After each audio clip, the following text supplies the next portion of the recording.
राजस्थान के वीरों द्वारा रक्त से सींची गई मिट्टी की गहराइयों में अनेकों ऐसे राज्य आज भी दफन है जिन्हें या तो भुला दिया गया या फिर हमेशा हमेशा के लिए मिटा दिया गया। आज हम आपको ऐसी ही एक अनकही गाथा सुनाने जा रहे हैं। यह गाथा किसी आम राजा की नहीं, यह गाथा किसी साधारण मनुष्य की नहीं, यह गाथा कोई काल्पनिक कहानी भी नहीं, यह महागाथा है। स्वयं महादेव के 21वें अवतार की यह महागाथा है। एक चंद्रवंशी राजा की यह महागाथा है। 230 गांवों के राजा की यह महागाथा है। राजवंश के महाराजा हरपाल देव की 12वीं शताब्दी के दौरान राजस्थान के कीर्तिगढ़ पर महाराजा श्री केसर देव मकवान का राज्य था। केसर देव जी महादेव के परम भक्त थे। उनकी आराधना से प्रसन्न होकर स्वयं महादेव ने उनके घर पुत्र रूप में जन्म लिया, जिनका नाम हरपाल देव रखा गया। अभी कुछ ही समय निकला था कि कीर्तिगढ़ पर संकट के काले बादल मंडराने लगे। सिंध का सम्राट हमीर सुमरा अपनी विशाल सेना लेकर कीर्तिगोपबाना युद्ध छिड़ गया। केसर देव जी मकवान ने मुट्ठी भर सैनिकों के साथ हमीर सुमरा को मुंह तोड़ जवाब दिया, किंतु भाग्य को कुछ और ही मंजूर था। सैन्य बल अत्यधिक होने के कारण सम्राट हमीर सुमरा कीर्तिगढ़ पर भारी पड़ने लगा और इस भीषण नरसंहार के परिणाम स्वरूप केसर देव जी मकवान युद्ध हार गए और रणभूमि में क्षत्रिय स्वाभिमान के साथ लड़ते लड़ते केसर देव जी की समुचित सेना वीर गति को प्राप्त हुई। इस समय हरपाल देव जी बाल्यावस्था में थे। युद्ध के परिणाम आने से पूर्व ही केसर देव जी मकवान यह भांप चुके थे कि उनकी हार अब निश्चित है। इसीलिए बिना समय गंवाए केसर देव जी मकवान दुश्मनों के सर धड़ से अलग करते हुए अपने पुत्र हरपाल देव जी को सुरक्षित जंगल में ले आए और जंगल में ही जीवन व्यतीत करने का निश्चय किया। राजा अपने पुत्र के साथ जंगल में जीवन व्यतीत करने लगे। कुछ दिन जंगल में गुजर जाने के बाद बालक हरपाल देव की पशु पक्षियों से मित्रता हो गई और एक दिन अपने मित्रों संग जंगल में भ्रमण करते हुए हरपाल देव ने देखा एक ही स्थान पर बहुत सारे आर्षि मुनि अलग अलग चमत्कारिक साधना और विद्याओं करने में लीन थे। तभी अचानक हरपाल देव को किसी ने पीछे से पुकारा। पलट कर देखा तो वहां स्वयं महामुनि खड़े थे और बड़े ही अचरज से हरपाल देव के मनमोहक स्वरूप को देख रहे थे।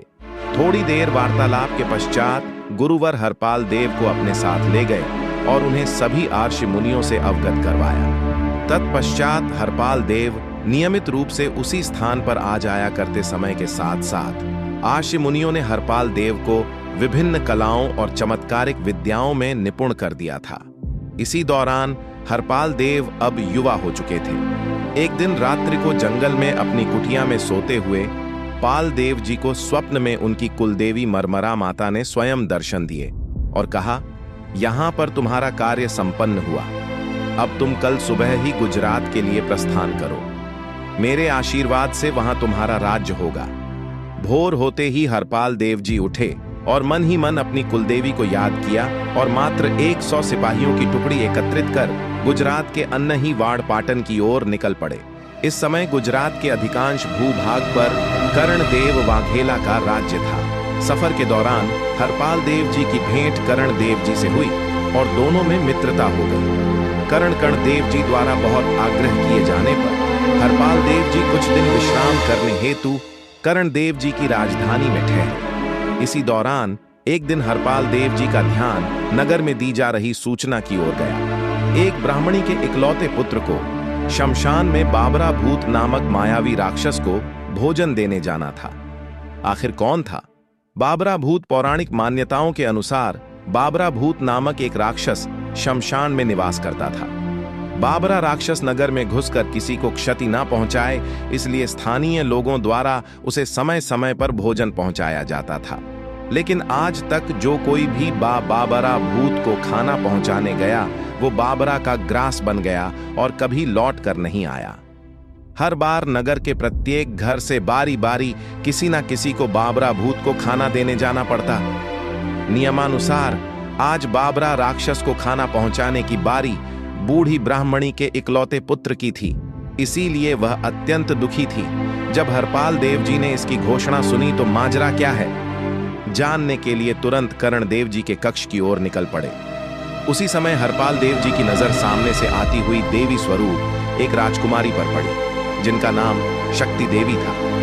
शक्ति देवी माता पार्वती जी का ही अंश अवतार थी। परिणाम स्वरूप माता शक्ति देवी और हरपाल देव जी एक दूसरे को देखते ही मंत्रमुग्ध हो गए। तत्पश्चात हरपाल देव जी अपने मित्र कर्ण देव जी के समक्ष उपस्थित हुए और उनसे नगर में की जा रही घोषणा के बारे में पूछा। तब कर्ण देव जी ने बताया कि जब वे विवाह कर अपनी रानी के साथ सिरोही से लौट रहे थे तो मार्ग में पालकी में बैठी देवड़ी रानी के हाथ से इत्र की शीशी एक ऐसे सुनसान स्थान पर फूट गई जिस स्थान पर बाबरा भूत का निवास था। यही इत्र रानी के कपड़ों पर भी लगा था। इत्र की खुशबू का पीछा करते करते बाबरा भूत रानी के पीछे पाटन आ पहुंचा, जिसके बाद रानी और राज्य के लोगों को क्षति ना पहुंचाने के बदले बाबरा भूत और कर्ण देव जी के मध्य एक समझौता हुआ कि बाबरा भूत शमशान में ही रहेगा और इसके बदले समय समय पर नगर के लोग उसे खाना पहुंचाते रहेंगे। बाबरा भूत के बारे में पता चलते ही हरपाल देव जी ने कर्ण देव जी से कहा, आज बाबरा को खाना पहुंचाने बूढ़ी ब्राह्मणी का पुत्र नहीं अपितु स्वयं हरपाल देव मकवान जाएगा। इतना कहकर हरपाल देव जी तुरंत भोजन लेकर शमशान की ओर निकल पड़े। शमशान में पहुंचते ही हरपाल देव जी ने बाबरा को भोज के लिए पुकार लगाई। तभी बाबरा भूत हरपाल देव जी के समक्ष प्रकट हुआ और उनकी शक्तियों से अनजान बाबरा भूत हरपाल देव जी की ओर बढ़ने लगा और दोनों के मध्य भीषण युद्ध छिड़ गया। जब बा